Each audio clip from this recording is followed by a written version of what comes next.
ಕಳೆದ ಒಂದು ತಿಂಗಳಿಂದ ಇಡೀ ದೇಶದಲ್ಲಿ ಈ ಅಭಿಯಾನ ಮನೆ ಮನೆಗೆ, ಹಳ್ಳಿ ಹಳ್ಳಿಗೆ, ವ್ಯಕ್ತಿ ವ್ಯಕ್ತಿಗೆ ಸಂಪರ್ಕ ಮಾಡಿ ನಮ್ಮ ಬೇಡಿಕೆಯನ್ನು ಈಡೇರಿಸೋಗೋಸ್ಕರ ಸನ್ಮಾನ್ಯ ಬೆಂಗಳೂರಿನ ತಹಸೀಲ್ದಾರರಿಗೆ ಮೊದಲೇ ಹೇಳಿತ್ತು. ಆದರೆ ಬೇಜವಾಬ್ದಾರಿಯಿಂದ ಇಬ್ರು ತಹಸೀಲ್ದಾರರು ಇವತ್ತು ಉಪಸ್ಥಿತಿ ಇಲ್ಲ. ಈಗಾಗಲೇ ನಮ್ಮ ರಾಜ್ಯ ಅಧ್ಯಕ್ಷರು, ಶ್ರೀರಾಮ್ ಸೇನೆ ಸಂಘಟನೆಯ ರಾಜ್ಯ ಅಧ್ಯಕ್ಷರು ಹೇಳಿದ್ದಾರೆ, ಖಂಡಿಸಿದ್ದಾರೆ. ನಾನು ಖಂಡಿಸ್ತಾ ಇದ್ದೀನಿ, ವಿರೋಧಿಸ್ತಾ ಇದ್ದೀನಿ. ಈ ರೀತಿಯ ಬೇಜವಾಬ್ದಾರಿ ವರ್ತನೆ ಸರಿಯಲ್ಲ. ಗೋವಿನ ಹಾಲು ನೀವು ಕುಡಿತೀರಿ, ನಿಮ್ಮ ಮನೆಯಲ್ಲಿರುವಂತ ಎಲ್ಲರೂ ಕುಡಿತಾರೆ. ಸೊ ಅದನ್ನು ಉಳಿಸೋಗೋಸ್ಕರ ಹೋರಾಟ ಮಾಡ್ತಾ ಇದ್ದೀವಿ, ಇನ್ನೇನಲ್ಲ. ಸೊ ನೀವು ಇರಬೇಕಾಗಿತ್ತು, ಇಲ್ಲ, ಖಂಡಿಸ್ತಾ ಇದ್ದೀವಿ, ವಿರೋಧಿಸ್ತಾ ಇದ್ದೀವಿ. ಇನ್ನು ಕೇಂದ್ರ ಸರ್ಕಾರ ಮತ್ತು ರಾಜ್ಯ ಸರ್ಕಾರಕ್ಕೆ ನಾವು ಬೇಡಿಕೆಯನ್ನು ಇಡ್ತಾ ಇದ್ದೀವಿ. ಮಾನ್ಯ ಮುಖ್ಯಮಂತ್ರಿ, ಮಾನ್ಯ ಗೃಹ ಮಂತ್ರಿ ಮತ್ತು ಕೇಂದ್ರದ ಮುಖ್ಯಮಂತ್ರಿ, ಗವರ್ನರ್ ಆಗಲಿ, ರಾಷ್ಟ್ರಪತಿ ಆಗಲಿ, ಇವರೆಲ್ಲರಿಗೂ ಕೂಡ ಸಿಗ್ನೇಚರ್ ಮಾಡಿ ಸಹಿ ಅಭಿಯಾನ, ಸುಮಾರು ಕೋಟಿಗಟ್ಟಲೆ ಸಹಿ ಅಭಿಯಾನವನ್ನ ತಲುಪಿಸಿದೆವು. ಇವತ್ತು ಮೊದಲನೇ ಹಂತದ ಹೋರಾಟ ಇದು. ನಮ್ಮ ಬೇಡಿಕೆಗಳ 4 ಬೇಡಿಕೆಗಳಿದಾವೆ.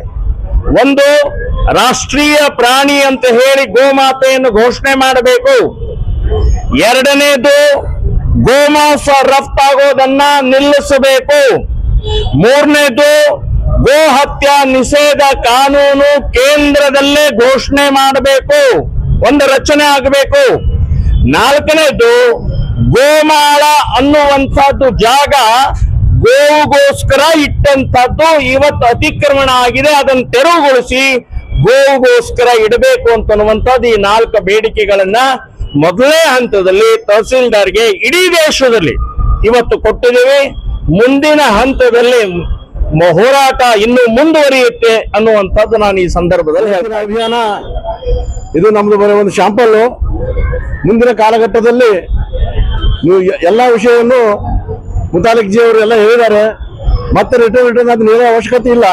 ಆದರೆ ತಹಸೀಲ್ದಾರರ ಒಂದು ಅಜಾಗರೂಕತೆ ನಮ್ಮ ಹಿಂದುತ್ವದ ವ್ಯವಸ್ಥೆಗೆ ಅವಮಾನ ಮಾಡಿದಂತೆ.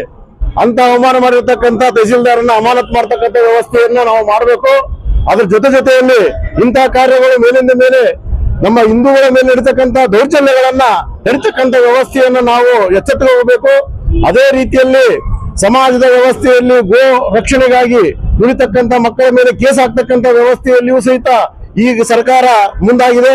ಅಂತ ಒಂದು ವ್ಯವಸ್ಥೆಯನ್ನು ಸಹಿತ ಕಡಿವಾಣ ತರಬೇಕು. ಅಂತ ವ್ಯವಸ್ಥೆಯನ್ನು ಕಡಿವಾಣ ತಂದ್ರೆ ನಮ್ಮ ಹೋರಾಟಕ್ಕೆ ಒಂದು ಬಲ ಬರ್ತದೆ.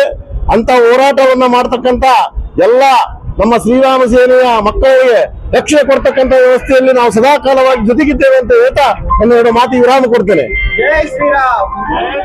ಈ ಗೋಗೌರವ ಅಭಿಯಾನ ಇಡೀ ರಾಷ್ಟ್ರ ಮಟ್ಟದ್ದು. ಯಾವುದೇ ಒಂದು ನಿರ್ದಿಷ್ಟ ವ್ಯಕ್ತಿ, ನಿರ್ದಿಷ್ಟ ಸಂಘಟನೆಗೆ ಸಂಬಂಧಪಟ್ಟಿದ್ದಲ್ಲ. ನಮ್ಮ ಭಾರತ ದೇಶದ ಸಮಗ್ರ ಜನತೆ ಒಂದಾಗಿ ಅಭಿಯಾನವನ್ನ ಶುರು ಮಾಡಿದ್ದೇವೆ.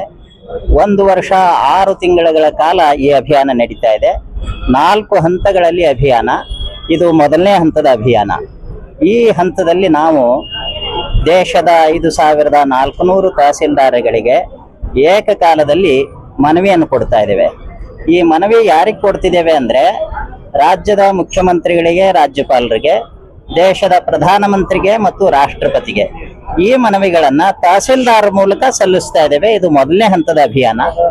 ಇದಾದ 3 ತಿಂಗಳ ಬಳಿಕ ನಾವು ಪ್ರತಿ ರಾಜ್ಯದ ಮುಖ್ಯಮಂತ್ರಿಗಳಿಗೆ ಮತ್ತು ರಾಜ್ಯಪಾಲರಿಗೆ ಮನವಿಯನ್ನು ಕೊಡೋರಿದ್ದೇವೆ. ಅದಾದ ಬಳಿಕ ದೇಶದ ಪ್ರಧಾನಿಗೆ ಮತ್ತು ರಾಷ್ಟ್ರಪತಿಗೆ ಮನವಿಯನ್ನು ಕೊಡೋರಿದ್ದೇವೆ. ನಮ್ಮ ಮನವಿಗಳ ಬಗ್ಗೆ ಈಗಾಗಲೇ ಹೇಳಿದ್ದಾರೆ. ಮೊದಲನೇದು, ಗೋಮಾತೆಯನ್ನ ರಾಷ್ಟ್ರ ಮಾತೆ ಅಂತ ಘೋಷಿಸಿ ಸಂರಕ್ಷಣೆ ಮಾಡಬೇಕು. ಎರಡನೇದು, ಗೋಮಾಳವನ್ನ ಗೋವಿಗೋಸ್ಕರವಾಗಿಯೇ ಸಂರಕ್ಷಿಸಬೇಕು. ಮೂರನೇದಾಗಿ, ಈ ಗೋಹತ್ಯೆ ನಿಷೇಧ ಕೆಲವು ರಾಜ್ಯಗಳಲ್ಲಿ ಜಾರಿಯಲ್ಲಿದೆ, ಇನ್ನು ಕೆಲವು ರಾಜ್ಯಗಳಲ್ಲಿ ಜಾರಿಯಲ್ಲಿಲ್ಲ. ಹೀಗಾಗಿ ಗೋಹತ್ಯೆ ನಿಷೇಧ ಸರಿಯಾಗಿ ಜಾರಿಯಾಗಿಲ್ಲ. ಆದ್ದರಿಂದ ಕೇಂದ್ರ ಸರ್ಕಾರದಿಂದ ಏಕ ಕಾನೂನಿನ ಅಡಿಯಲ್ಲಿ ಗೋಹತ್ಯೆ ನಿಷೇಧವನ್ನು ಜಾರಿಗೆ ತರಬೇಕು ಅಂತಕ್ಕಂಥದ್ದು ಬಲವಾದ ಆಗ್ರಹ. ಇನ್ನ 4ನೆಯ ಬೇಡಿಕೆ, ಗೋಶಾಲೆಗಳು ನಡೀತಾ ಇದ್ದೇವೆ. ಗೋ ಉದ್ಯಮ ನಡೀತಾ ಇದೆ. ಈ ಗೋಶಾಲೆಗಳಿಗೆ, ಗೋ ಉದ್ಯಮಗಳಿಗೆ ಪ್ರತಿ ರಾಜ್ಯದ ಸರ್ಕಾರಗಳು ಬಜೆಟ್ನಲ್ಲಿ ಮತ್ತು ಕೇಂದ್ರ ಸರ್ಕಾರ ಬಜೆಟ್ನಲ್ಲಿ ವಿಪುಲವಾಗಿರ್ತಕ್ಕಂಥ ಅನುದಾನ ಮತ್ತು ಬೆಂಬಲವನ್ನ ನೀಡಬೇಕು ಅನ್ನುವಂತ ಬೇಡಿಕೆಗಳು. ಈ ಬೇಡಿಕೆಗಳನ್ನು ಫೆಬ್ರವರಿ 2027 ಆಗಸ್ಟ್ 15 ಕೆಂಪುಕೋಟೆಯ ಪ್ರಧಾನಮಂತ್ರಿಗಳ ಭಾಷಣದಲ್ಲಿ ಭರವಸೆ ಈಡೇರಿಕೆ ಆಗ್ತದೆ ಅನ್ನೋದು ನಮ್ಮ ನಿರೀಕ್ಷೆ. ಒಂದು ವೇಳೆ ಆಗಲೂ ಬೇಡಿಕೆ ಈಡೇರದೇ ಇದ್ದ ಪಕ್ಷದಲ್ಲಿ ದೆಹಲಿಯಲ್ಲಿ ದೇಶದ ಸಮಗ್ರ ಭಾಗಗಳಿಂದ ಬಂದಿರತಕ್ಕಂಥ ಸಾಧು ಸಂತರು, ಮಠಾಧೀಶರು, ಗೋಭಕ್ತರು, ಗೋಪ್ರೇಮಿಗಳು, ದೇಶಪ್ರೇಮಿಗಳು ಎಲ್ಲ ಒಟ್ಟಾಗಿ ಸೇರಿ ಆಮರಣ ಅಂತ ನಿರಸನವನ್ನ ಶುರು ಮಾಡಲಿದ್ದೇವೆ. ನಮ್ಮ ಬೇಡಿಕೆ ಈಡೇರ್ತದೆ ಅನ್ನುವಂತ ಭರವಸೆ ನಮಗಿದೆ. ಜೈ ಗೋಮಾ. ನನ್ನ ನಮಸ್ಕಾರ. ಇವತ್ತಿನ ದಿವಸ ಈ ಗೋಮಾತೆ ಗೌರವ ಅನ್ನೋ ಅಭಿಯಾನದ ಉದ್ದೇಶ ಏನಂದ್ರೆ, ನಮ್ಮ ದೇಸಿ ಹಸುಗಳನ್ನ ನಾವು ಉಳಿಸ್ಬೇಕು. ನಮ್ಮ ದೇಸಿ ಹಸುಗಳು ಇವತ್ತಿನ ದಿವಸ ಎಲ್ಲ ನಶಿಸಿ ಹೋಗ್ತಾ ಇದೆ. ಇದರಿಂದ ನಮ್ಗೆ ಸುಮಾರು ಕಾಯಿಲೆಗಳು ಬರ್ತಾ ಇದೆ. ನಾವು ತಿನ್ನೋ ಆಹಾರ ಪೂರ್ತ ಕೆಮಿಕಲ್ ಆಗಿ ಉಳ್ದಿರ. ಅದರಿಂದ ನಿಮ್ಗೆ ಗೊತ್ತು, ಇವತ್ತಿನ ದಿವಸ ಕ್ಯಾನ್ಸರ್ ಇರ್ಬೋದು, BP ಇರ್ಬೋದು, ಶುಗರ್ ಇರ್ಬೋದು, ಮನೆಯಲ್ಲೂ ತುಂಬಾ ಕಾಯಿಲೆಗಳಿದೆ. ಇದಕ್ಕೆಲ್ಲ ನೀವು ಮುಕ್ತಿ ಹೊಂದಬೇಕು ಅಂದ್ರೆ ನಾವು ನೈಸರ್ಗಿಕವಾಗಿ ಗೋ ಆಧಾರಿತ ಕೃಷಿನ ಮಾಡ್ಬೇಕು. ಸೊ ನಾವು ಎಲ್ಲರಲ್ಲಿ ನಾವು ಇವತ್ತಿನ ದಿವಸ ಏನ್ ಬೇಡ್ಕೊಳ್ತಾ ಇದೀವಿ ಅಂದ್ರೆ, ದಯವಿಟ್ಟು ಎಲ್ಲರೂ ಗೋ ಆಧಾರಿತ ಕೃಷಿ ಮಾಡಿ, ನಮ್ಮ ಪರಿಸರಕ್ಕೋಸ್ಕರ, ನಮ್ಮ ಆರೋಗ್ಯಗೋಸ್ಕರ ದಯವಿಟ್ಟು ಗೋಮಾತೆಯನ್ನ ಉಳಿಸಿ. ನೀವು ಯಾವಾಗ ನಮ್ಮ ದೇಸಿ ಗೋವನ್ನ ನೀವು ರಾಷ್ಟ್ರ ಮಾತೆಯಾಗಿ ಮಾಡ್ತೀರಾ, ಆಗ ಖಂಡಿತ ಈ ಗೋವುಗಳು ಉಳಿಯುತ್ತೆ ಅನ್ನೋದು ನಮ್ಮ ಉದ್ದೇಶ.